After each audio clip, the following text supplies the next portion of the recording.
We're over by the shop site this morning and semi-load of insulation. A whole semi-load of just insulation. It's a lot of insulation.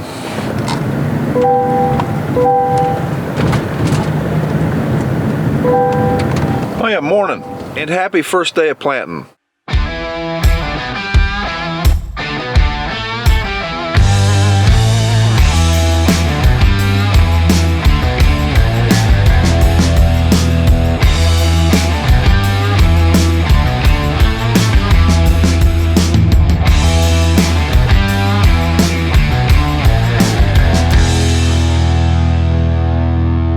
Hey guys, I wanted to take a quick minute to tell you about a sale we got going on at farmfocus.com. That's where you can get your Bryant's Farm Videos merchandise. We got hats, we got shirts. I mean, check this one out. I'm a grower, not a shower. We even got the growth stages of corn and what each stage is. There's only 3 of them, but you can only get so many on a shirt. But check those out. It's a great opportunity to get you some Bryant's Farm Videos merchandise at a ridiculously cheap price. I mean, 23% off for Plant 23. Yeah, check it out. Had to go home and get the boss man over here and survey some stuff. They're putting in windows today, and Dad wanted to make sure they were in the right spot. Micromanaging, if you will. This man door, do you want it centered, shifted?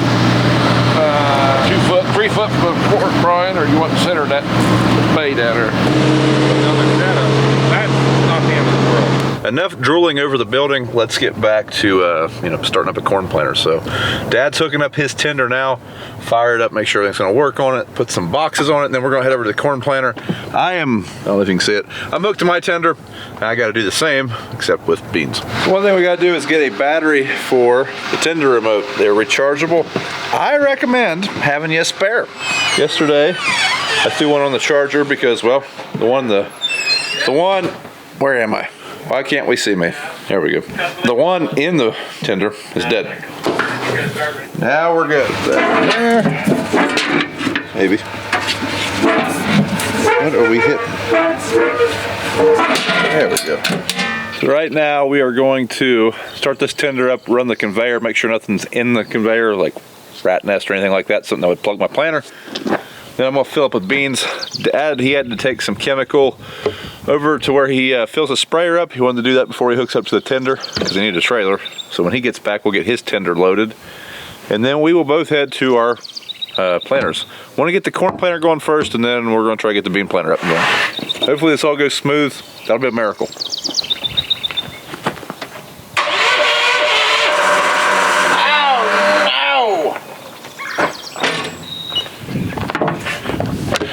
Like I said, it'd be a miracle. Just carried the jump pack in. Turns out, it won't start without gas in the fuel tank.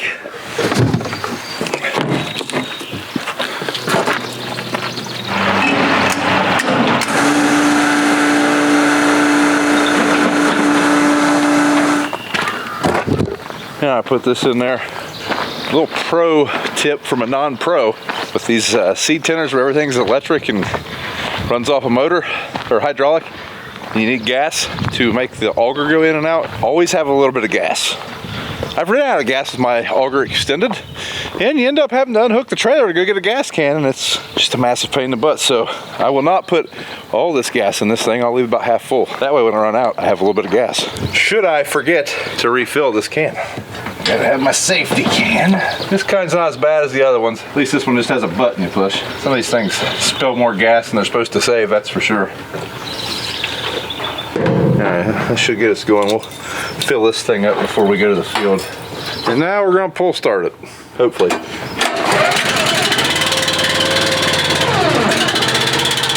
Definitely made a difference.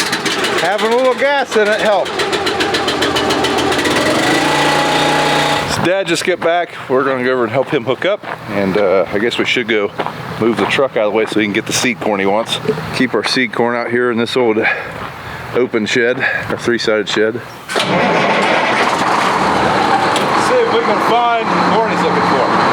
Not it, not it, not it, not it. Nope, nope, nope. Of course it's in the back. Why wouldn't it be? Nope, can't see those ones. So it's either that one or the one under it. That way I have to move all of the corn. Perfect, unless it's this one right here. I don't think it is. I'll also got some of our chemical back here we got from Chem Solutions. So that is a channel sponsor. If you guys are in the chemical market, at least give them a call and price check them. Give them a call. They have prices published in newsletters, but to get the most accurate pricing information, give John a call. There's a link in the description to their contact info. Mention that you've seen it here, and I believe there's a slight discount for you guys. So I had really good luck getting chem from them guys for like the last 5-6 years, so check them out. I go get the seed for him. Dad's going to track down his remote and battery for his tender. Them tenders are awesome once you make sure you have a full tank of gas and a remote battery is charged. Other than that, they are fantastic. If you'd ever told me that we would buy a tender that cost as much as that one, I wouldn't have believed you. But once you use one with scales, the scales are the biggest thing. I really like having the scales. Never had scales before those tenders, and they're fantastic. Dad's tender, it takes pro boxes because, well, about all the corn we get comes in pro boxes, so he likes that style tender. And yeah, it works fantastic as well. Here's my ag leader cup. I was wondering what happened to that.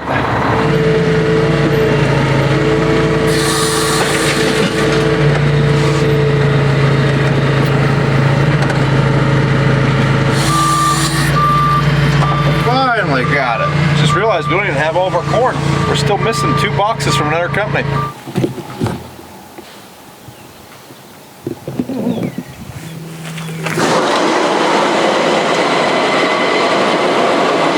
One time I flipped that thing on and launched a raccoon out of it. He met the end. I believe him and Hans became very good friends. Back a tender under here and get some beans loaded. Man, we are having an awful time getting Dad's tenders to fire up. I didn't get no gas. Oh, there she goes. That's weird. That's a Honda. Usually those fire right up. And it does have gas in it. We checked. This is what we're planting. I need to take a picture of this for my records. Flip this on. Walk around over here to the other side. Open my seat door.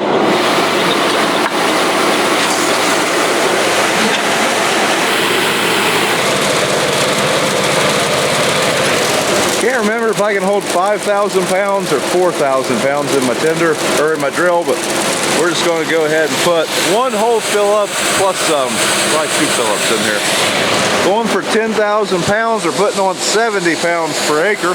There goes top. Actually, that's wrong. I don't know what we're putting on per acre yet. I need to figure that out. We're trying to put on 165,000 plants per acre, so I need to figure out how many plants are in a pound, or how many seeds are in a pound, you know, math and stuff. So I'm putting on 58 pounds per acre. Probably just go ahead and round it up to 59. So that's how much we can plant if I get 10,000 pounds of seed in here. Now we're not going to get that planted today, being the first day. Also, Dax has a ball game today, so I have to go to that here in a little bit. But we're going to at least I'd like to get 100 acres planted. That would be my goal. If it's possible and everything runs smooth, that should be attainable.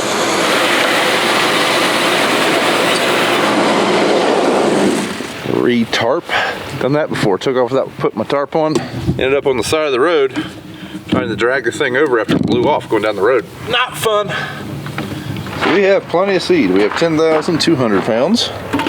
Probably didn't need that much. But like horsepower, I'd rather have it, not need it, than need it, not have it. It looks like the power lift guys are there measuring our door openings. So in our shop, we got a 50 foot, I think it's 50 by 18, and 4 30 foot by 16 power lift, basically a hydrofold door. And then we got a 14 foot roll up door. So we're definitely not lacking on large doors. Dad did not want to have to move stuff to get things out of that barn. Speaking of moving stuff, let's get this thing out and unfold it. He's gonna park right in my way. Oh, nope, he's backing up. So that was handy, Dad. Dad's greasing the corn planter. On the horse, the only grease fittings are the wheel bearings, so there's not a lot of grease maintenance to it, which is awesome. We have 8,400 and some pounds of seed, so I was way off. I thought it held 4,000. Holds a little bit more than that in each hopper. That's 144 acres of seed at the rate we're putting on, which is awesome. My old case planter, every 60 to 50 acres, depending on the rate. So we still have to calibrate our meters, and I'll show you that here in a second. See if I can remember how we do this. I believe we go into here. Yeah, there we go. Oh wait, nope. Back. Right now it's dropping a little bit of beans on the ground. Really just priming my meters at the moment. I'm gonna spin them twice. Make sure we're good and primed. Dad's gonna be confused why there's beans down there, but it's necessary. We can sweep it up easier right here. Now, I believe next we do this. Yeah, now we go outside. So there's meters out here. That's how we control our rate. But I have to make I have to get a starting point basically established. This thing's trying to learn when it turns those meters, how many pounds of seed is it distributing. So that's what we're about to tell it. Fish scale is basically what the scale system is.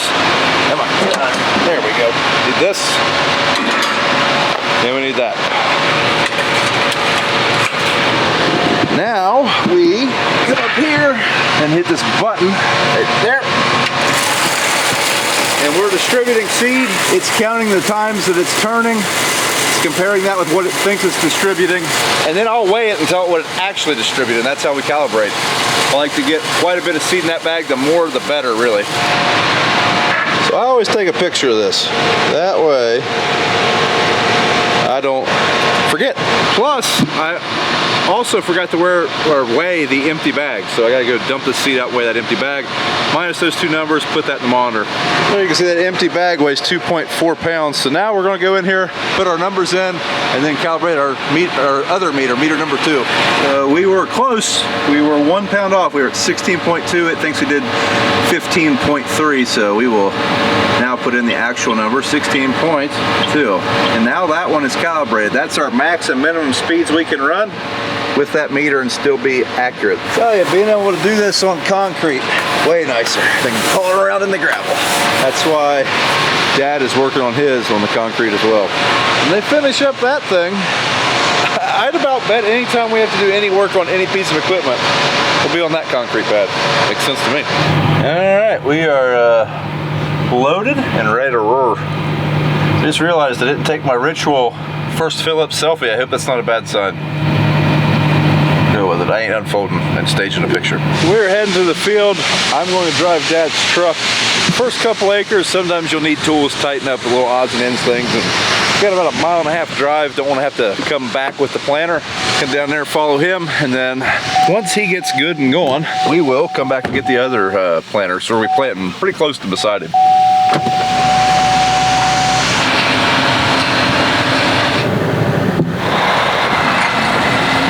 He has about 3 acres of seed in this planter from last year. He says he's going to plant it. I think that's a terrible idea, but that'll be about 1 pass around this field, so if it doesn't come up, it'll be easy to fix, I guess. We got nice fluffy rows from strip tillage. Wish we would have had time to get some more rain to help it settle, but we didn't. But it's had about 1 inch dumped on it since he strip tilled this. She'll plant. It's going to be real dusty too. Let's see if he's got this figured out. This is our first year with the Fent. It says the Fent 1 cab. We had a Challenger 1038. Same basic tractor, different cab, different controls though. At least this new series Fent is. So, this is a massive failure so far. Didn't realize that all of our RTK subscriptions are expired. As dumb as this sounds, we need that to plant. We can clearly plant without it, but to be accurate and do what we want to do, we need to have RTK. So I'm waiting on a call from Data Activation Center because apparently they don't have enough operators to answer phones today. So I left a message. So that thing's just going to sit there for a while. And that's very frustrating, but we should have had that taken care of. I thought I took care of it last week and I didn't. So I guess that's on me, but we're going to go get the drill because we can plant beans on WAS at least. We want RTK for that corn. WAS is a less accurate direction signal for your GPS. Well, I figured out what was wrong with my RTK in the bean tractor anyways. I'm on my way to the corn tractor to see if we can get this problem solved. It turns out it was a cable that was not hooked in. I thought it was our subscription, but we were paid up, which is good. But hopefully that's the same problem in the green tractor and everything's peachy. It is a good look. I like that shade of green. Now we've got to go find the John Deere and get an implement profile. So I'm pretty sure that monitor has been in this tractor and has a hard to explain, but basically, if I get that implement profile, I don't have to take any measurements on this tractor, which would save us a lot of time. I thought that this was a monitor in it. So I guess we were not ready to plant today, but this is first day stuff. Might have been a little optimistic with that 100-acre goal. I'm gonna readjust that down to 40. So I got a 40-acre bean field in this driveway right up there. So that was a massive failure. We were planting no corn today. It has nothing to do with profiles and steering and all that crap. It has everything to do with our ag leader system not wanting to work today. Like the corn planter itself has ag leader meters, and everything worked fine yesterday when we were testing it. Pull into the field and we will not find our row monitor or row meters. Can't do anything. I've unhooked and hooked up everything. I've wiggled every wire I've been told to wiggle, checked all the connections, and yeah, it's still not working. I'm very upset, very frustrated, and I'm trying to remain calm. That sucks a lot. The main reason you put all that stuff on there is to make your planter better. I can't help but think if we still had a chain drive planter, we'd be planting corn right now. May not be as accurately placed, but I wouldn't be wiggling wires. So frustrating when you can't figure out what is wrong with it. You can't find it because it's a wire somewhere, or it's some software update or some like that. So yeah, we're gonna go park that thing until someone can come look at it. It's 4 o'clock now. We've been down here for 3 hours trying to get that thing to plant, and it has not. We're starting planting season off really good, really right, you might say. So this unit has at least turned on, but now I need to figure out my seating rate, so gotta do my math and stuff. What did we come out with? 59 pounds. Yeah, I was right. Put that in right here. 59 pounds. Put rate 2 as, I'll put 65 pounds. So with beans, where you have good ground, you want less beans. I know it doesn't make sense. Where you have bad ground, you want as many beans as you can get there. We're gonna put our increments in 5-pound increments. So we're gonna start at 59 pounds per acre rate. We should be good to plant, I believe. I've been wrong before. I'll be wrong again. So with the Avatar, I plant my end rows last. So we are just getting squared up here. I do that because this carriage wheels back there, they tend to scoot. We're putting seed in the ground, I think. I think it's that. Now let's hop out and see how deep we are. We're probably too deep, but I've got my handy dandy little tool to check.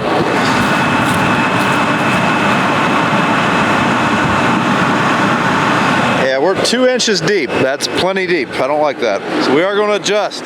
One thing I need to do is adjust my depth on all these units. So I was at 2 inches. I'd like to be 1.25-ish. That's kind of where I want to be. So I'm going to shallow this thing up, and then we'll check it again to confirm, and then we'll be off to the races, I think.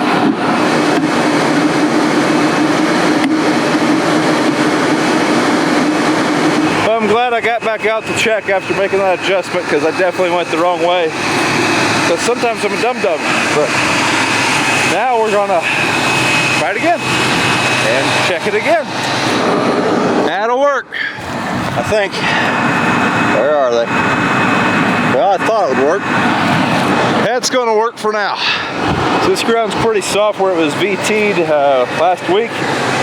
We get to other grounds a little harder, we might have to adjust our depth. We can also adjust our down pressure in the cab. On our units right now, I've only got it at 50%. If we get to a place where I think we need more, I could adjust that, and that would help us maintain depth, I think. We've been in this field for 30 minutes, and we've done 2 acres. I think 2. I was wrong. We've been in this field for, Nope, I was right. It feels good to be rolling. So one thing about this roller that we are running behind the accelerator, the unrolling harrow, it is making the fields quite a bit smoother. I'm running a lot faster than I normally would. Well, not a lot. I'm running 9 miles an hour with this drill. Last year I'd usually run 7, but the ground is just so smooth, and yeah, we're getting the seed in the ground, so why not? It's a little dustier. I guess that would have just been because of the accelerator anyways, but like in the finish, we're good. Now, Dad has also made that comment when spraying that he thought all the fields just seemed to be a little bit smoother where we've ran that rolling harrow, so yeah, it's a plus. There's a dust cloud over there. Dad's corn planter decided it wanted to plant. As soon as he folded it up, everything started working. So he's planting for now. There's a short somewhere in a wiring harness, so that's going to be fun to find. But while it's planting, he's going to keep planting. We got a guy coming to look at in the morning, but hopefully he can at least get something planted. We, on the other hand, are about 40 acres in. Supposed to be going to a baseball game any minute though. Supposed to be there right now actually. Game starts at 6, so we got 15 acres left. I want to finish this field. The stalks are nice and flat. Then after I run over with the planter, it's like it picks them back up. Interesting. I mean, they're pretty well dead. As soon as it rains, they'll fall back over, I'd say. I mean, they're definitely dead. They're pretty much destroyed. Just really wasn't expecting that. Interesting. But we are on the end rows now. We are planting at a rate of 38 acres an hour.